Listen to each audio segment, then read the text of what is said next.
ಎಲ್ಲರಿಗೂ ನಮಸ್ಕಾರ. ನಾನು ನಿಮ್ಮ ರೂಪಾ ಪೂಜಾರಿ. ಈ ಸ್ಕ್ರೀನ್ ಮೇಲೆ ಒಂದು ವಿಡಿಯೋ ಕಾಣಿಸ್ತಿದೆಯಲ್ಲ, ಸೊ ಇದನ್ನು ನಾನು ಒಂದು ಕಾರ್ಯಕ್ರಮದಲ್ಲಿ ಹೋಗಿದ್ದೆ. ಅಲ್ಲಿ ನಾಟಕ ನಡೀತಿತ್ತು. ಈ ನಾಟಕದಲ್ಲಿ ಭಾಗವಹಿಸಿರುವಂಥ ಹಿರಿಯ ಕಲಾವಿದರಾದಂಥ ಶ್ರೀ ಶುಚೀಂದ್ರ ಸರ್ ಅವರು ಕೂಡ ಬಂದಿದ್ದರು. ಈ ನಾಟಕದ ಉದ್ದೇಶ ಏನಾಗಿತ್ತು ಅಂತಂದರೆ, ಒಂದು ಕುಟುಂಬದ ಮಹತ್ವ ಮತ್ತು ಒಂದು ಸಂಬಂಧದಲ್ಲಿರುವಂತಹ ಮೌಲ್ಯಗಳ ಬಗ್ಗೆ ತಿಳಿಸುವಂಥದ್ದಾಗಿತ್ತು. ಹಾಗೆ ಗುರು ಶಿಷ್ಯರ ಸಂಬಂಧ ಮತ್ತು ಅವರಲ್ಲಿರುವಂಥ ಒಡನಾಟದ ಬಗ್ಗೆ ಸ್ಪಷ್ಟವಾಗಿ ತಿಳಿಸಿದ್ರು. ಇದನ್ನು ನೋಡಾದಮೇಲೆ ನನಗೆ ಒಂದಂತೂ ಹೇಳೋಕ್ಕೆ ಇಷ್ಟಪಡ್ತೀನಿ, ಕಲೆ ಅನ್ನೋದು ಯಾರ ಸ್ವಂತದ್ದು ಅಲ್ಲ. ಸಣ್ಣವರು ಮಾಡ್ಬೋದು, ಚಿಕ್ಕವರು ಮಾಡ್ಬೋದು, ಎಲ್ಲರಲ್ಲೂ ಇರುತ್ತೆ.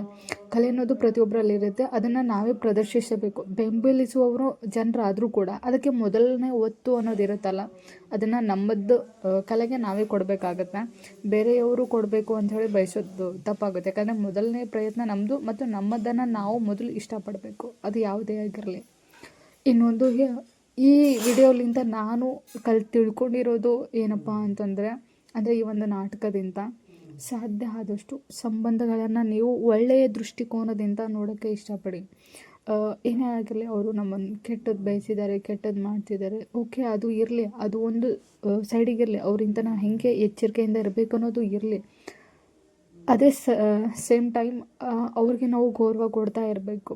ಒಂದು ವೇಳೆ ನಾವು ಅವರಿಗೆ ಕೊಡಲಿಲ್ಲ ಅಂದ್ಕೊಳ್ಳಿ, ಮುಂದೊಂದು ದಿನ ನಾವು ನಮ್ಮ ಸಂಬಂಧಿಕರಿಗೆ ಅಥವಾ ನಮ್ಮಿಂದನೇ ಒಂದು ತಿಳಿಲಾದು ಒಂದು ತಪ್ಪಾಗುತ್ತೆ, ಅಥವಾ ತಪ್ಪು ಮಾಡಲೇಬೇಕಾದಂಥ ಪರಿಸ್ಥಿತಿ ಬರುತ್ತೆ. ಆಗ ಕೂಡ ಇನ್ನೊಬ್ಬರು ನಮ್ಮನ್ನು ಒಂದೇ ಕೋನದಲ್ಲೇ ನೋಡೋಕ್ಕೆ ಪ್ರಾರಂಭ ಮಾಡ್ತಾರೆ. ಹೌದು, ಆ ಟೈಮಲ್ಲಿ ಅವ್ರು ತಪ್ಪು ಮಾಡಿದರೆ ಅದೇ ದೃಷ್ಟಿಕೋನದಲ್ಲೇ ನೋಡ್ತಾರೆ. ಮಧ್ಯದಲ್ಲಿ ನಾವು ಎಷ್ಟೇ ಒಳ್ಳೆಯವರಾಗಿದ್ರೂ ಕೂಡ ಅವರು ಅದನ್ನು ಅನಲೈಸ್ ಮಾಡೋದಿಲ್ಲ. ಹಾಗಾಗಿ ಮೊದಲು ನೀವು ಇನ್ನೊಬ್ಬರಿಗೆ ಎಲ್ಲ ರೀತಿಯಲ್ಲಿ ನೋಡೋದನ್ನು ಕಲೀರಿ. ನಂತರ ಮುಂದಿನ ದಿನಗಳಲ್ಲಿ ಅದು ಏನು ನಿಮ್ಮ ಒಂದು ಪುಣ್ಯ ಅನ್ನೋದು ಇರುತ್ತಲ್ಲ, ಮುಂದೆ ಅದು ನಿಮಗೆ ರಿಟರ್ನ್ ಆಗುತ್ತೆ. ಕೇವಲ ಪಾಪ ಅಷ್ಟೇ ರಿಟರ್ನ್ ಆಗೋದಿಲ್ಲ, ಒಳ್ಳೆಯ ಅಂಶಗಳು ಕೂಡ ನಿಮಗೆ ಮುಂದಿನ ದಿನಗಳಲ್ಲಿ ದೊರಕುತ್ತೆ. ಹಾಗಾಗಿ ಸಾಧ್ಯವಾದಷ್ಟು ಸಂಬಂಧಗಳಿಗೆ ಒಳ್ಳೆಯ ದೃಷ್ಟಿಕೋನದಿಂದ ನೋಡಿ. ಮತ್ತು ಗುರು ಹಿರಿಯರಿಗೆ ಸದಾಕಾಲ ನಿಮ್ಮ ಎದುರು ಸಿಕ್ಕರೆ ಅಥವಾ ಎಲ್ಲಾದರೂ ಭೇಟಿ ಆದರೂ ಕೂಡ ಅವ್ರಿಗೆ ಗೌರವ ಕೊಡ್ತಾ ಇರಿ. ಅವರನ್ನು ಮಾತ್ರ ಮರೆಯೋಕ್ಕೆ ಹೋಗಬೇಡಿ. ಅವರು ಕೊಟ್ಟಿರುವ ಸಲಹೆಗಳನ್ನು ಪಾಲಿಸ್ತಾ ಇರಿ ಅಂತ ಹೇಳ್ತೀನಿ. ಈ ನಾಟಕ ಇದೆಯಲ್ಲ, ಈ ನಾಟಕದಲ್ಲಿ ನಮಗೆ ತಿಳಿದಿದ್ದು ಇನ್ನೂ ಸ್ಪಷ್ಟವಾಗೇ ಇದೆ. ಸಮ್ಟೈಮ್ ನಮಗೆ ಅಲ್ಲಿ ಒಂಥರ ಬೇಜಾರು ಕೂಡ ಆಯಿತು, ನೋವು ಕೂಡ ಆಯಿತು. ಆ ರೀತಿಯಲ್ಲಿ ಒಂದು ನಟನೆ ಮಾಡಿ ಹಿರಿಯ ಕಲಾವಿದರು ತೋರಿಸಿದ್ದಾರೆ. ಈ ದೃಶ್ಯ ನೋಡಿ ನನಗೆ ತುಂಬ ಇಷ್ಟ ಆಯಿತು.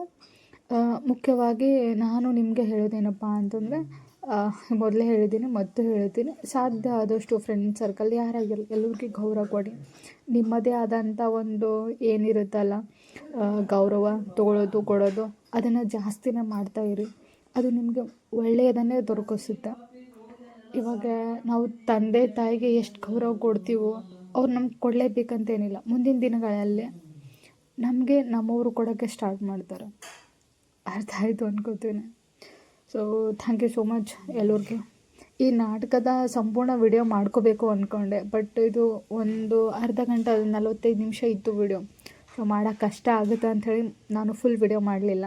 ಅದ್ರ ಮಾಹಿತಿ ನಾನೇ ಕೊಟ್ಟರಾಯಿತು. ಅಂದರೆ ಅದನ್ನು ನೋಡಾದಮೇಲೆ ನಾವು ಏನು ತಿಳ್ಕೊತೀವಿ ಅನ್ನೋದು ನಿಮಗೆ ಹೇಳಿದರೆ ಆಯಿತು ಅಂಥೇಳಿ ನಾನು ನಿಮಗೆ ಇಷ್ಟನ್ನು ವಿಡಿಯೋ ಮಾಡಿಕೊಂಡು ತಿಳಿಸಿದ್ದೆ.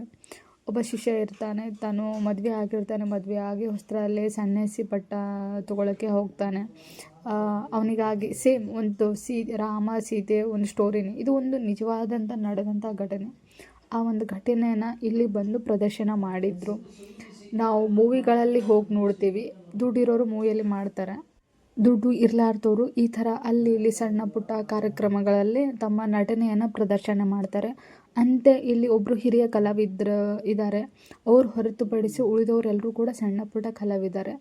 ಅವರಿಗೆ ಬೆಂಬಲಿಸೋದಕ್ಕಾಗಿ ಇಲ್ಲಿ ಹಿರಿಯ ಕಲಾವಿದರು ಕೂಡ ಬಂದಿದ್ದರು. ಹಾಗೆ ಅವರಿಗೆ ಭೇಟಿಯಾಗಿದ್ದ ನನಗೆ ತುಂಬ ಖುಷಿ ಆಯಿತು.